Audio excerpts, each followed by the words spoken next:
Hello and welcome to another video of no-code app development using Google Firebase and AppGyver.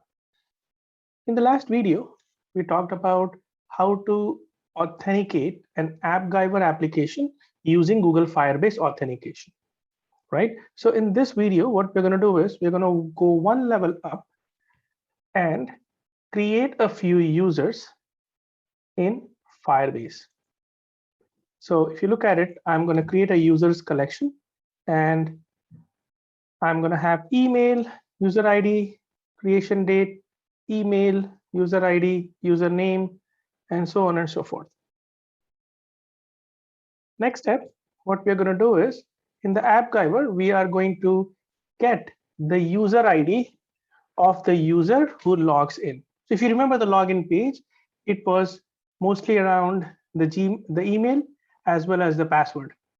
So we are going to enable the home page with user ID and password to log in, and after it logs in, it's going to identify the user ID.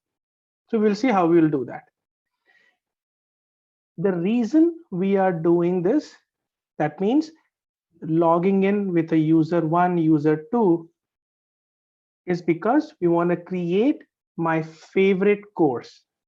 So the users who log in, they should have an ability to choose a favorite course. On the right hand side, which is a step number 3, what we do is we create users underscore favorite collection. In this, I'm going to create an initial link wherein I'm adding for user 1 at app.com. I'm going to add all the courses as favorite just for initialization of the watch list. Think of this as a watch list as a favorites collection. And step number 4 is you can set up a favorites collection in the app. That means the Google BigQuery or a BigQuery, Big Data and Machine Learning, the course which a user wants to take, he or she should be able to add that as a favorite course. So let's do the step 1 first. But before doing that, I'm going to add user 1 and user 2 as users in Firebase. This is manual addition. Going forward in future videos, we'll create a sign up page. But for now, we are going to use as a manual addition for now. So I go to Firebase authentication and I click on add user. And in the email, I say user1 at app.com, password. I'm just going to give 1, 2, 3, 4, 5, 6 for now. Say add user. I'm going to add another user, user2 at app.com, 1, 2, 3, 4, 5, 6. Please note that the user, this one is only for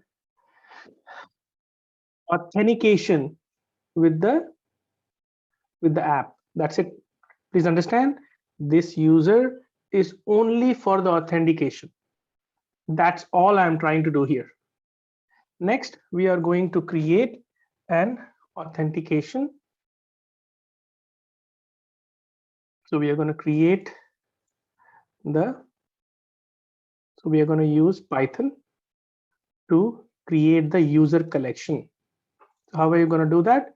Step number 1, create a user collection. So this collection I'm going to create using the Python. If you remember, we had Firebase data Python file in which we used a lot of initial data in our initial few videos. I'm going to zoom it in a little bit. Maybe this, yes.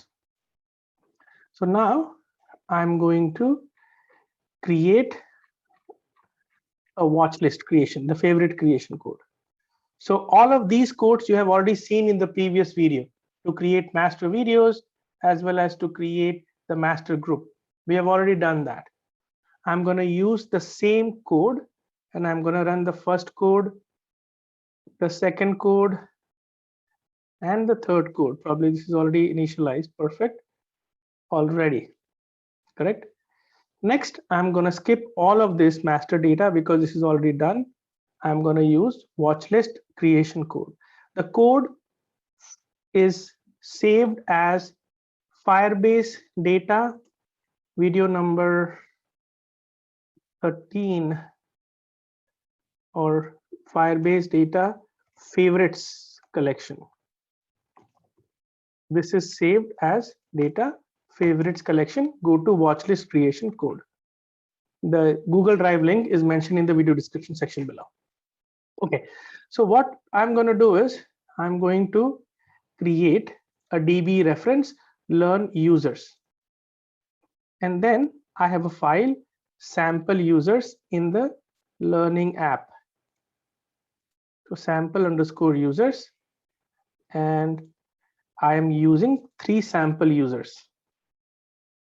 User ID 012, these are the username, creation date, as well as email. Please note that password is not here because password is coming from Firebase authentication, this piece. What I'm trying to do is in the real time, I'm going to create the users like this, which already exist, but I'm just going to create it one more time for you. Let's do that. So I'm going to run this, and the same, I'm going to read this file as JSON and then publish the file contents using this reference. So what you're going to get is the users. The next step, so I have used this code, and this is the sample users.json file. This is also available in the video description section, Google Drive link below. Next, this step is going to be enabling you to create the user ID. You want to get the user ID. The user ID is important because our target is to, the user ID is important because our target is to create a favorites collection. I should be able to add a course as my favorite course to take, right? So first step, we created users. Step number 2, we get the user ID. So set the home page workflow to get the user ID. So let's see how do we set the home page workflow.